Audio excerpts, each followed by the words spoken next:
Bom, minha gente, a ideia hoje é falar sobre relações internacionais e a Constituição do Brasil. Olha o que eu anotei aqui, algumas coisas.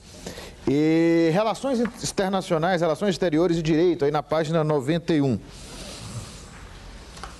A diferença entre direito internacional e direito interno. Você tem uma grande discussão nesse sentido aí. Você tem uma grande discussão. Direito internacional regularia as normas, regularia as relações, são as normas que regulam as relações no contexto internacional. A gente falou de sociedade internacional, a gente passou o curso falando de sociedade internacional e é bom lembrar que existe um direito internacional que regula essas relações. E esse direito muitas vezes se relaciona com o direito interno e cada país tem a maneira diferente de ver como esse direito se relaciona com o direito interno.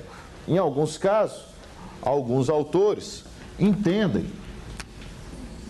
que direito internacional e direito interno são duas esferas distintas que não se relacionam. Direito internacional e direito interno.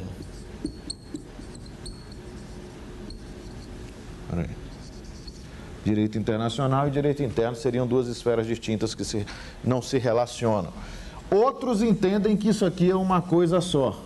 Isso aqui é uma coisa só. Eu não vou entrar em maiores discussões a respeito disso, que isso aqui não é um curso de direito internacional. Mas o que anotei aqui,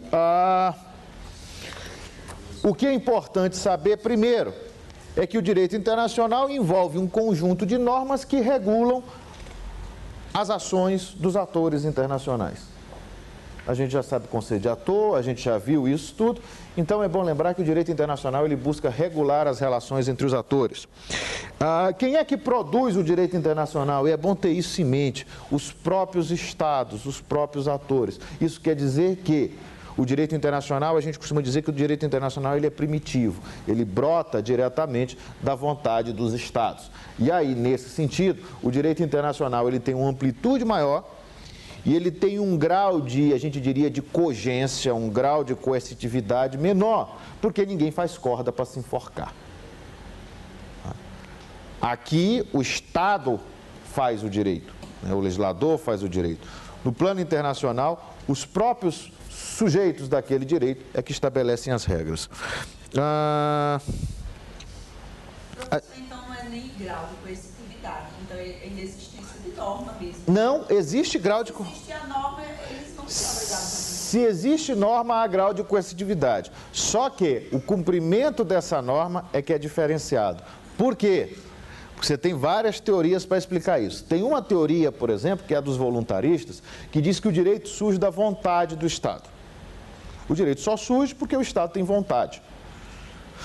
E aí o voluntarista vai mais longe. O voluntarista diz o seguinte, o mais radical, o voluntarista mais voluntarista dele diz o seguinte, se o direito surge da vontade do Estado, o Estado deixa de se obrigar ao direito toda vez que isso for da vontade dele. Ele só cumpre o direito porque ele se obriga a isso. A partir do momento que os interesses desse Estado são diferentes daquele direito, ele deveria deixar de cumprir. Isso é que pensa uma corrente. Você tem uma corrente mais moderada, que é a corrente do Pacta Sunt Servanda, que diz o seguinte, olha, o Estado cumpre o direito porque ele se obrigou a isso. E uma vez que ele se obrigou, ele não pode se desobrigar ao seu bel prazer. Mas essa corrente ela não é tão forte. E você tem uma terceira corrente, que aí é o pessoal mais de vanguarda, os objetivistas, que dizem o seguinte, o Estado deve cumprir o direito independentemente da sua vontade. Por exemplo, são aqueles que defendem, por exemplo, que norma de direitos humanos tem que ser cumprida independentemente até do Estado aderir a algum tratado, a alguma convenção de direitos humanos. Então diz, não, a norma de direitos humanos tem que ser cumprida. Alguns princípios como autodeterminação da força,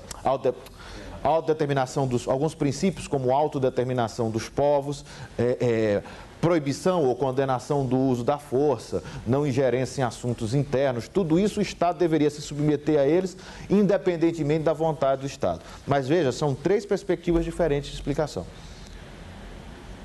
Sob uma ótica realista, o Estado tem que seguir a linha voluntarista. O Estado vai seguir a linha voluntarista. O máximo que ele vai admitir é essa linha do Pacta Sunt Servanda, aquilo que é pactuado é para ser cumprido. O máximo que o realista vai admitir é essa ideia de pacta sunt servanda, mas mesmo assim isso é contra a perspectiva realista. A perspectiva realista diz: o Estado vai cumprir enquanto for do interesse do Estado, enquanto for da vontade do Estado.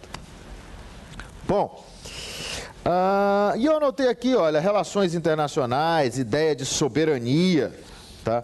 Olha aqui, é importante ter a ideia de soberania que a gente colocou aí na apostila. Princípio, de um lado, construída tendo como princípio, de um lado, a concepção de um poder originário, que não resulta de nenhum outro e do qual tenha obtido seu título. E do outro, a concepção de um poder supremo que não teria outro poder igual ou concorrente. Quando nós pensarmos em soberania, nós estamos falando do seguinte: é um atributo do Estado que tem dois aspectos. O primeiro aspecto, a soberania é originária do Estado e o Estado não reconhece nenhuma outra autoridade superior à sua. O Estado não reconhece nenhuma outra autoridade superior à sua no plano internacional. Ah, mas tem ONU, tem isso, tem aquilo. Isso não é autoridade superior ao Estado. Então, o primeiro aspecto de soberania, o que a gente chama de independência. Não existe autoridade superior ao Estado no plano internacional.